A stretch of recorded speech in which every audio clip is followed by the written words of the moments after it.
E convido os irmãos a abrirem as suas Bíblias no Evangelho de João.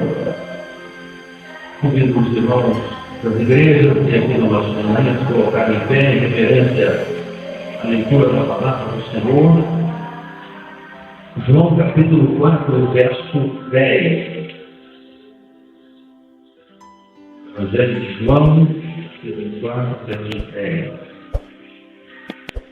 Os irmãos fazerem essa leitura em conjunto comigo. Jesus respondeu e disse-lhe: se tu conheceras o dom de Deus, e quem é o que te diz, dá-me de beber, tu lhe pedirias, e ele te daria água viva.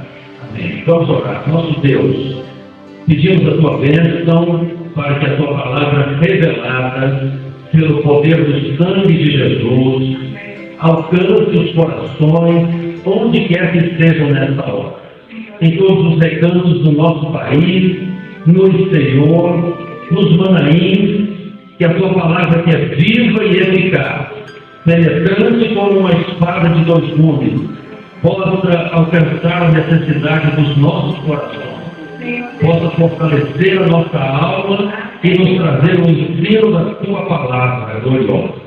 Nós te bendizemos assim, pedimos a tua ajuda, em nome de Jesus. Amém. Os irmãos podem se assentar. Como palavra introdutória, meus irmãos, nós conhecemos muito bem esse texto, os irmãos conhecem muito bem esse texto, o Espírito da Mulher Samaritana, é um texto muito pregado nas nossas igrejas. Mas para nós entendermos um pouquinho o contexto histórico dos samaritanos, uma coisa que a Bíblia deixa bem claro aqui no capítulo 4 de João, é que os judeus não se davam com os samaritanos. Isso tem um sentido histórico que a Bíblia nos traz algumas informações muito interessantes. O rei Oséias, o rei de Israel, quando da invasão à Síria, em 722 anos de Cristo, antes Samaria havia sido sitiada por 3 anos. E o que aconteceu é que, depois que os seus moradores foram transportados para a Síria, na invasão de Israel, somente os pobres ficaram ali em Samaria. A cidade ficou devastada, e o que aconteceu é que outros povos foram morar em Samaria. E ali houve uma mistura do povo judeu, do povo de Israel, com esses povos ao redor. Isso é o livro dos Reis, para quem quiser depois verificar a palavra, em 2 Reis 17, de 3 a 6, fala isso. Também no verso 24, fala da mistura desses estrangeiros com o povo de Israel. Dessa mescla entre povos, surgiram os samaritanos. Eles passaram a ser excluídos do meio do povo judeu. Os judeus ali da Judéia, da parte sul de Israel, não se davam com eles exatamente por causa dessa mistura. Havia um preconceito muito grande e eles foram impedidos, até no livro de Esdras, capítulo 3 e 4, eles foram impedidos de ajudar na reconstrução do templo, dos fundamentos ali. Nada tendes convosco na edificação, diziam os judeus da Judéia. Então eles construíram o seu próprio templo no Monte Gerizim, ali na terra de Samaria, e começaram a adorar a Deus, mesmo com aquela mistura toda, mas trouxeram sacerdotes e começaram a buscar ao Senhor, mas a sua maneira. Esse templo foi destruído em 128 a.C., na época dos Macabeus, com João Mercano, conhecido da história. Então houve essa pincelada histórica para os irmãos terem uma ideia de onde vem essa inimizade. Então os judeus não se davam com os samaritanos também não se davam com os judeus. Havia ali uma guerra social, religiosa, não uma guerra, mas uma animosidade entre eles. E por isso que a Bíblia aqui deixa claro que não havia comunhão entre esses dois. Mas o que a gente nota, meus irmãos, e entrando agora na parte que nos interessa, que é a parte profética, embora estejamos numa escola bíblica dominical, né, as informações bíblicas às vezes são importantes para os irmãos entenderem o contexto, a parte profética que nos interessa está no versículo 4.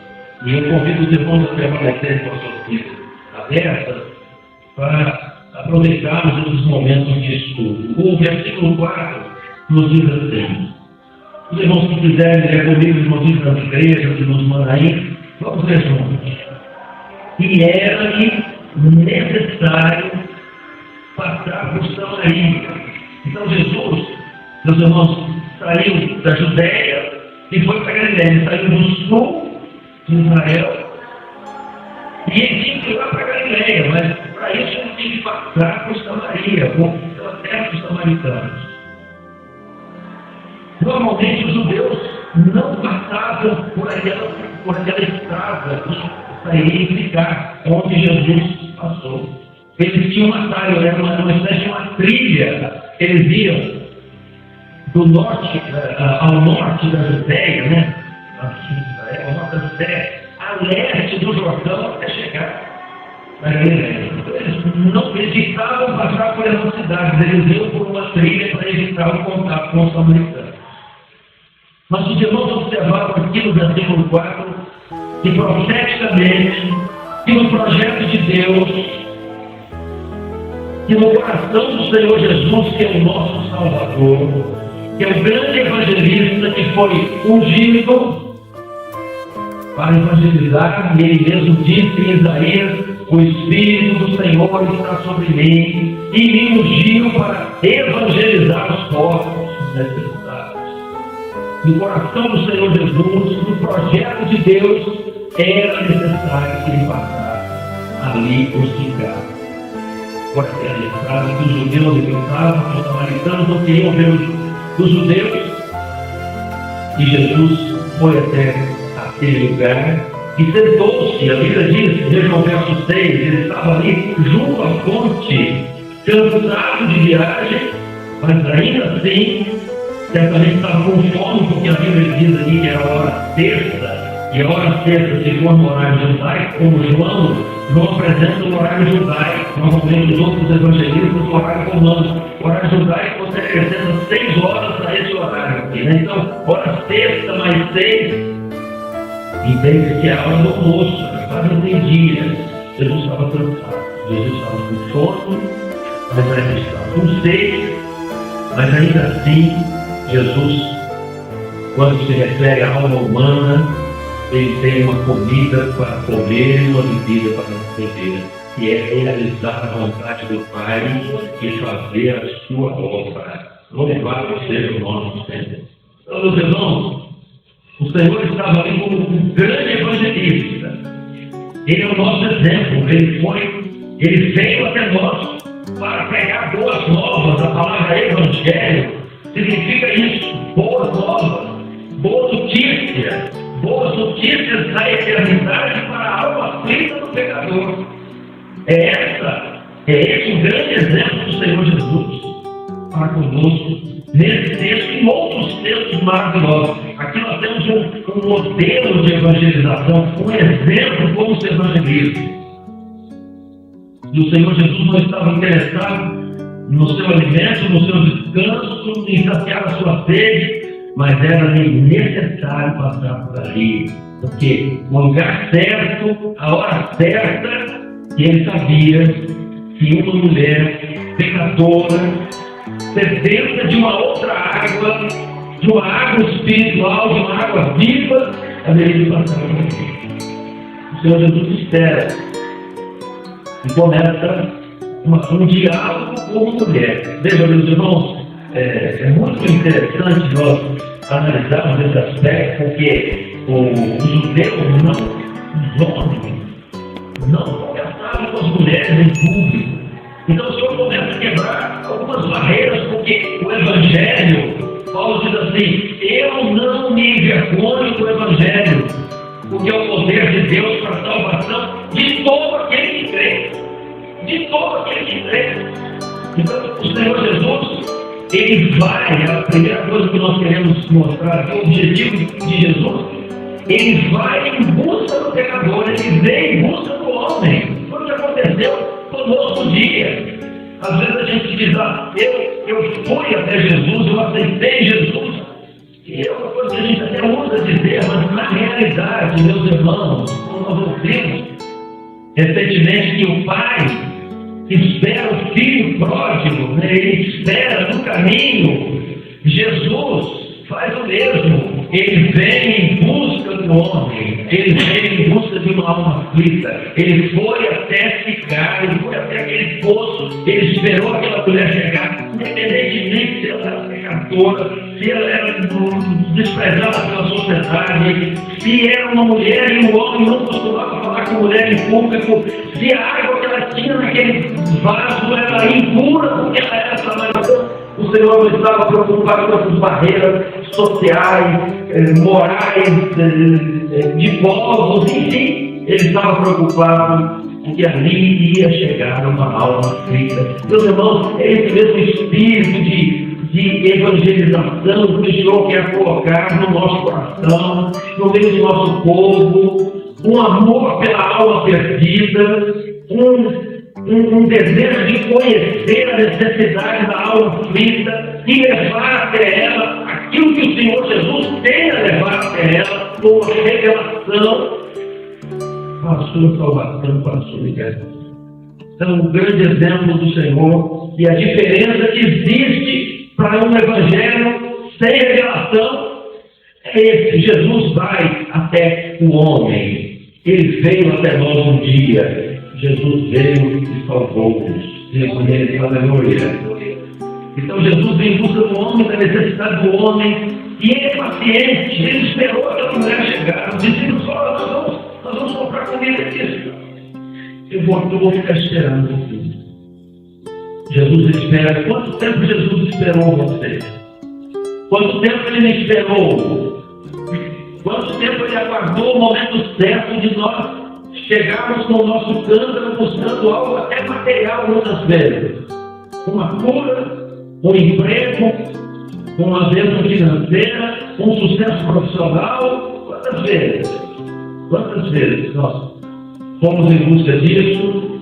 Mas o Senhor nos espera pacientemente. Ele é o grande evangelista. Ele está no lugar certo, espera o homem que precisa dele. A Bíblia diz assim que Jesus é o mesmo ontem, hoje e será eternamente. O Senhor Jesus que operou aqui nesse seminário, que está operando nas igrejas, nas escolas bíblicas, que operou nos seminários que estão conectados conosco, é imutável. Jesus é o mesmo ontem, hoje e será eternamente. É o Cordeiro de Deus que tira o pecado do mundo, e pelo seu sangue nós fomos libertos do nosso pecado. A bênção, meus irmãos, a bênção é pessoal.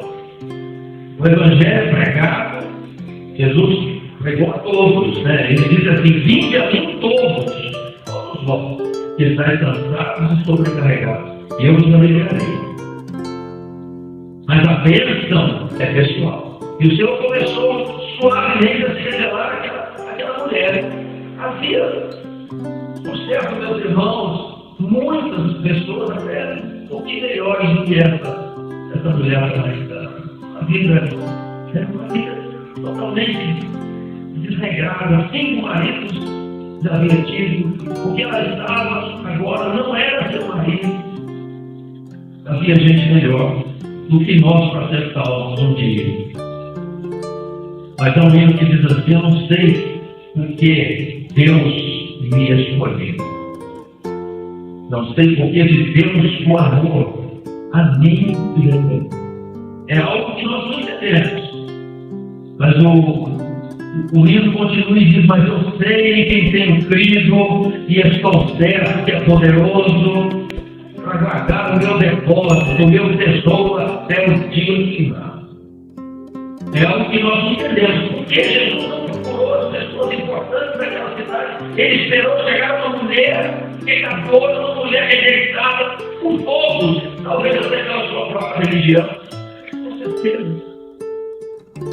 a Jesus tratou dentro pessoal. Grande evangelista estava ali. E agora, meus irmãos, o assunto que eles começam a tratar, pode passar para os slide, o assunto que eles começam a tratar, é exatamente o poço de água e a água viva. Ela tinha uma necessidade. Qual era a necessidade dela? Todos os dias ela ia lá buscar.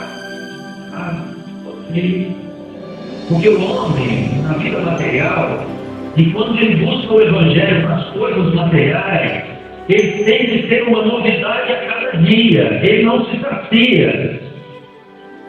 E o Evangelho, sem revelação, que sai fora, cada dia uma novidade. Cada dia em busca de uma necessidade. Um dia é apostoral, um dia é saúde, outro dia é libertação, e assim vai.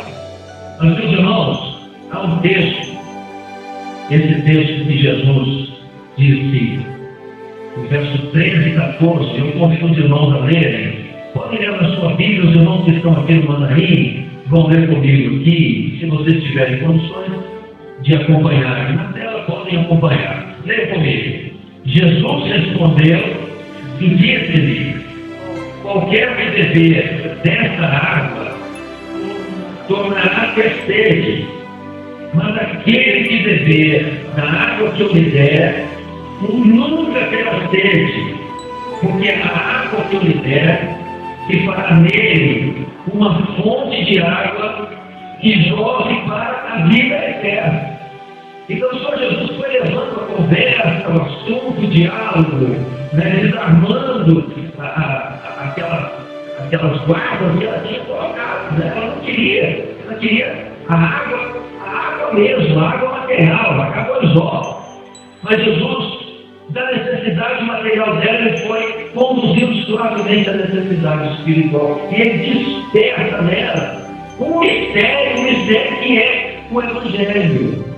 O Evangelho é um mistério que somente o Espírito Santo pode revelar no coração do homem. Como disse o pastor há pouco aqui, não é a teologia, não é a letra, não é a razão, não é a filosofia que vai nos fazer compreender aquilo que o Senhor tem como Salvador da nossa vida. Ele é como Salvador da nossa vida. Quem pode revelar isso é só o Espírito Santo.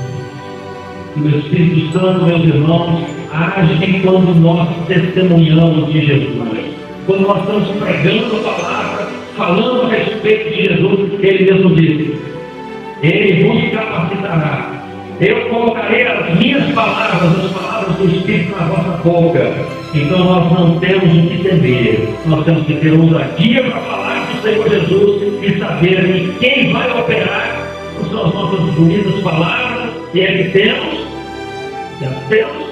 mas é o Espírito Santo de Deus que vai converter o coração do pecador. O Senhor Jesus foi conduzindo, Foi conduzindo o poço da água viva. E ela disse, tu és maior do que o nosso Pai. Agora ela quis voltar.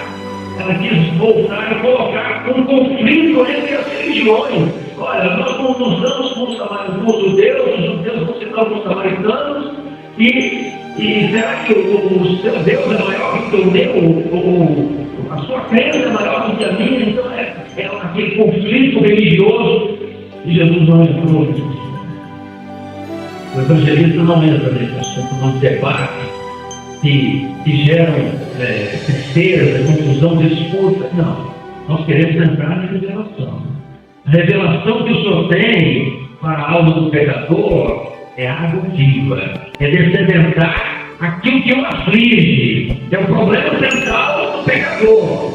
Qual é o problema central dele? Ele precisa de uma libertação. Os dons espirituais que o Senhor tem dado nos nossos cultos proféticos, nas nossas igrejas, as almas aflitas que têm entrado lá.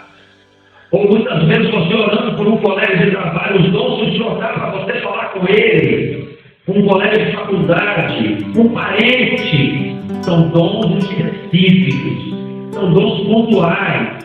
É aquele que vai direto à necessidade do homem, porque o Senhor não está interessado em nós ficarmos discutindo denominação, religião, quem é o maior, quem é o melhor. Isso é uma disputa humana e nós estamos fora disso.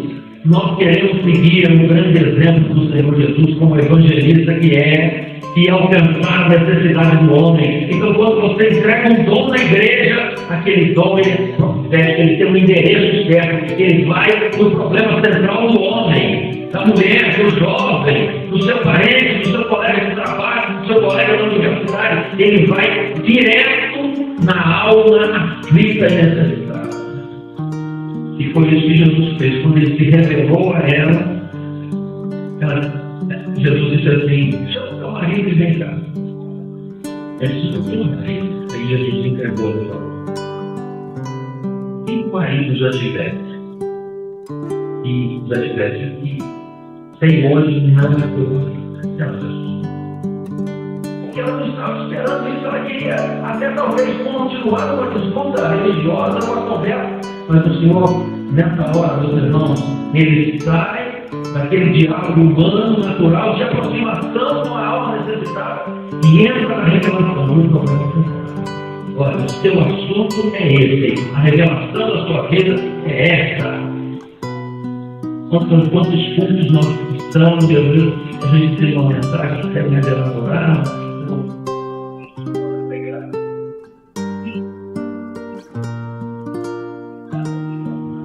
E aquela palavra converte, liberta o coração, não por causa do pregador, porque o pregador não é o abençoador, mas por causa do Espírito Santo que age com poder, que o Evangelho de Jesus Cristo é o poder de Deus para salvar a vida.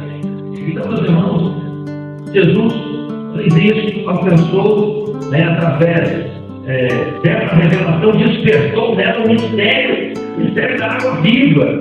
E ela colocou o seu esposo, Senhor, ela abriu o seu coração, primeiro que é profeta.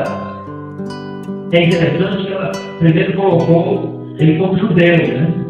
É judeu, no verso, vamos ver, no verso 9, né? No verso 9 diz assim: tu és judeu, como sendo tu judeu, que desce a mim. Depois, no verso 11 diz: Senhor, já começa a ver alguma coisa diferente naquele diálogo. Senhor, mas tu não tens água.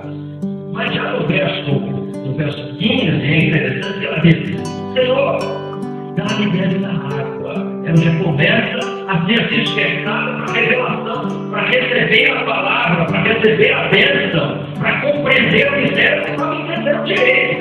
Mas ela já coloca o Senhor como aquele que tem essa água viva. E de repente, depois da revelação, ela o chama de profeta.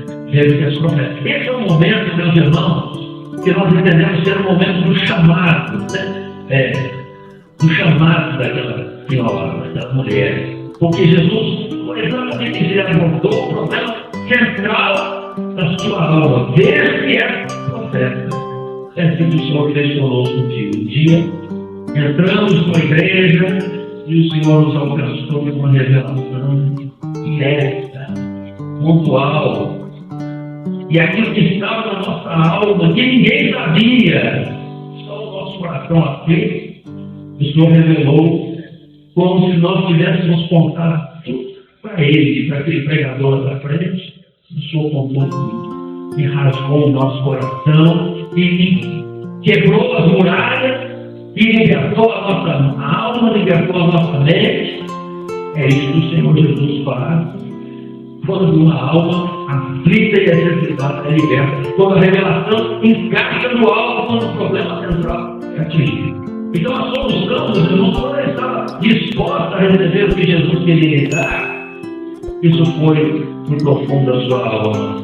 E uma coisa que a gente fica imaginando, a angústia daquela mulher, o peso dela, a alma aflita, e de repente um homem diferente, um homem estranho, aparece, sem aparência, nem formosura. Jesus era assim, um judeu que estava de passagem, e de repente a alma dela tocada de maneira maravilhosa, e ela começou a dizer: olha, O nosso lugar de adoração é aqui em Gerizim. E o de vocês é lá em Jerusalém. O Senhor Jesus volta de novo na revelação, dizendo: olha, Deus está buscando não judeus nem samaritanos. O Senhor Jesus já tira qualquer razão humana e aponta para o profético. É exatamente o que o Senhor quer fazer conosco, meus irmãos, nesses dias atuais, no dia de hoje, nessa hora. O Senhor quer nos mostrar que há um Evangelho revelado pelo Espírito. Há uma palavra viva, há uma fonte de água viva que está jorrando e que nós temos essa fonte em nós. Jesus disse: aquele que receber, que beber dessa água, o Senhor faz uma fonte a jorrar para a vida eterna. Nós somos portadores dessa água viva. Nós temos que, onde passar, dessedentar as almas que estão sediosas, que estão aflitas com essa mulher. Nós precisamos fazer isso. É nossa função como servos do Senhor, dentro dessa revelação, dentro dessa orientação que o Senhor tem nos dado. E quando aquele momento ela recebe a resposta, tenta entrar no assunto de discussão religiosa de novo, e o Senhor fala do verdadeiro adorador. O Senhor diz assim: o verdadeiro adorador é aquele que adora o Pai em espírito e em verdade. Isso aqui. Deus é espírito. Deus é espírito. O Senhor não está preocupado em um maior templo, em a maior igreja, o maior povo, a maior concentração. O Senhor não está preocupado com isso. O Senhor está olhando esses adoradores que estão nas nossas igrejas hoje pela manhã, nos nossos mandarim, esse grupo que está aqui. Porque, meus irmãos, nós temos uma gratidão no nosso coração. Nós falamos de Jesus porque somos forçados a falar de Jesus.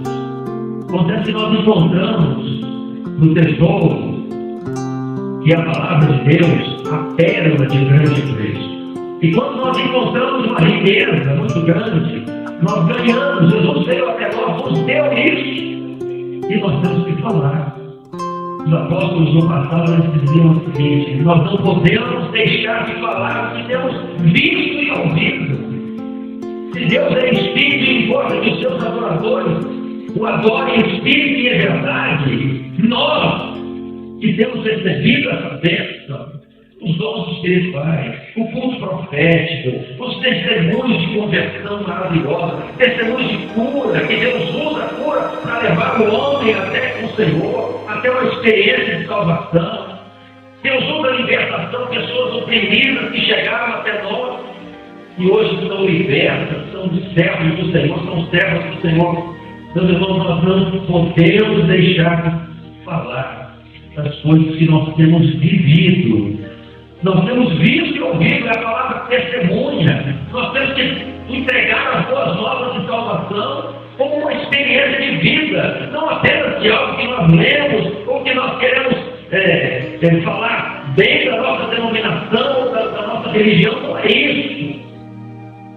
Nós temos uma palavra acertada, não apenas aqui, não apenas aí na sua igreja. Nós temos uma palavra acertada ao mundo.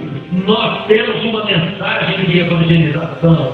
Nós temos uma mensagem de salvação. O Senhor Jesus veio, morreu por nós, ressuscitou, derramou o seu Espírito, nos mandou ir por todo mundo, pregar o Evangelho. Nós estamos cheios do Espírito Santo e estamos aguardando a volta gloriosa ao Senhor Jesus.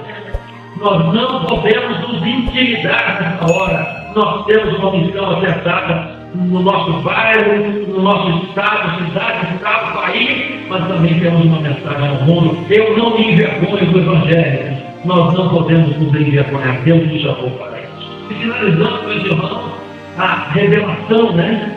Quando recebe a revelação, Jesus diz assim: eu sei que o Messias haveria de vir, o Cristo, né? O ungido de Deus. Jesus simplesmente diz para ela: eu sou o Cristo. Eu sou o Cristo. Essa revelação, meus irmãos, é maravilhosa. Nós já ouvimos ela um dia. Você já ouviu. Os irmãos das igrejas também já ouviram. Paulo já ouviu um dia, quando ele estava por terra, e ele perguntou: quem és tu, Senhor? Jesus disse: eu sou Jesus, Eu sou o Senhor Jesus Cristo, a quem tu persegue. Mas levanta-te e entra na cidade de direito e te convém para você. Meus irmãos, que coisa maravilhosa. Eu sou Cristo. Jesus se revelou como um Messias, ungido de Deus, completamente a sua coração. E aquilo que ela tinha grande preciosidade para ela, o cântaro, ela deixou ali. Ela não tinha mais importância a água material, a água, porque agora o seu coração anda tocado pelo Senhor, pelo Espírito Santo. Correu no lugar. E já disse para os seus amigos, para as pessoas conhecidas, ó, achamos Cristo.